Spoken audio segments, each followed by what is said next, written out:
اس وجہ سے جو ہے وہ یہاں ہجرت کرنے آئے تھے۔ آپ امام حسین کا ہی وہ دیکھ لیں کہ وہ جب انہیں یزیدیوں سے بھی جب بات کر رہے تھے کہ میں نے تمہارا کیا بگاڑا ہے، یا مجھے رستہ دو میں چلا جاؤں سندھ کی طرف، امام حسین بھی یہ سمجھتے تھے کہ اگر میں سندھ کی طرف چلا جاؤں تو وہ زمین میرے لیے امن والی جگہ ہے۔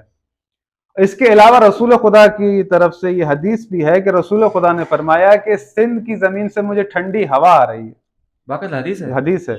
یعنی آپ سندھ کی زمین دیکھ لیں، یہاں کے لوگوں کا کلچر دیکھ لیں کہ کسی بھی مکتبہ فکر سے ہو، لیکن ان کے دل میں عشق رسول خدا ہے اور ان کے اہل بیت کے لیے عشق ہے۔ ایسا نہیں ہے کہ وہ اہل بیت سے محبت نہیں کرتے سوائے چند لوگوں کے۔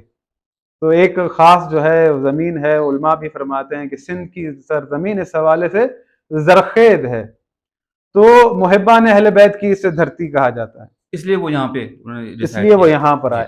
اب جب وہ محمد بن قاسم یہاں پر آیا ہے تو وہ کون سا جو ہے وہ تبلیغ کرنے کے لیے آیا ہے؟ لشکر کسی بھی صورت میں جو ہے وہ جائز نہیں ہے۔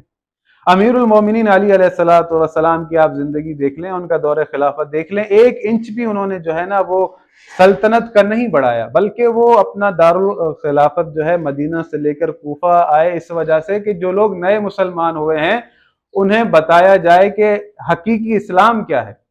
کیونکہ جب بھی آپ دین اسلام کے اندر کسی انسان کو داخل کرتے ہیں تو آپ کے لیے ضروری یہ ہے کہ اس کی اخلاقی تربیت کی جائے، اس کی روحانی تربیت کی جائے، اسے روحانیت کا پتہ ہو، اس کے اخلاقیات درست ہوں، اس کی انسانیت درست ہو، ایک انسانی اس کے اوپر جو ہے وہ تبلیغ کی جائے تاکہ وہ ایک اچھا انسان بن جائے۔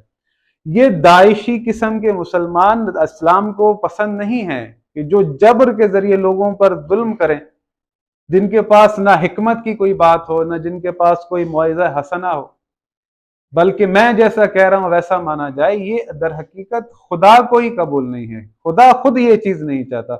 خدا اگر یہ چیز چاہ رہا ہوتا تو اپنے رسول سے ہی امر کرتا، بلکہ رسول خدا سے کیا کہا؟ میری سبیل کے لیے بلاؤ حکمت کے ساتھ۔ جب آپ ہمارا یہ دعویٰ ہے کہ ہمارا دین کامل ہے، ہمارا دین جو ہے ہر قسم کے سوال کا جواب دیتا ہے، تو ہمارا اولین فرض یہ ہے کہ ہم جو مخالف ہے اسے حکمت کے ساتھ بلائیں۔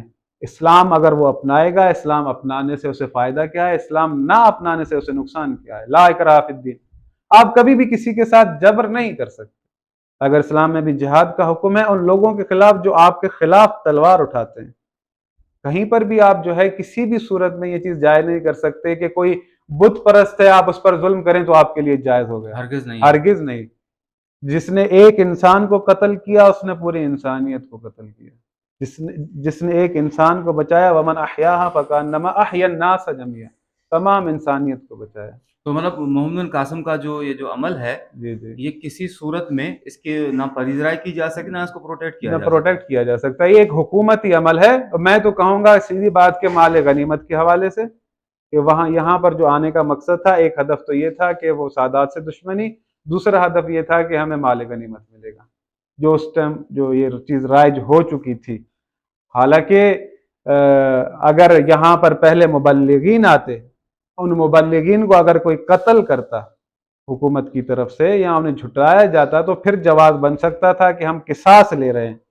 ایسا کوئی عمل آپ کو تاریخ میں نہیں نظر آئے گا۔ بلکہ اس زمانے سے ملتا جلتا زمانہ تھوڑا سا آگے، حضرت جو کراچی میں جن کا مرکز ہے، عبداللہ شاہ غازی، جی جی ٹھیک ہے، وہ امام حسن علیہ السلام کی نسل میں سے ہے۔ جی جی تو ان کو ڈھونڈ کے جو اس وقت کی جو حکومت تھی بنو امیہ کی تھی، تو انہوں نے ڈھونڈ کے پورا یہاں پہ ان کے جو نمائندے تھے ان کے ذریعے کو قتل کروایا، یہ ہوا تھا۔ بلکہ مقصد یہ جو بھی چیزیں تھی، یہ حکومتی جو لوگ تھے وہ جو جس طرح سے چاہتے تھے کہ ہم جیسا کہیں ویسا عمل کیا جائے، تو بزرگ علماء تھے وہ اس چیز کو نہیں مانتے تھے، تو وہ اپنی جو نہیں مانتا تھا اسے قتل کرتے تھے۔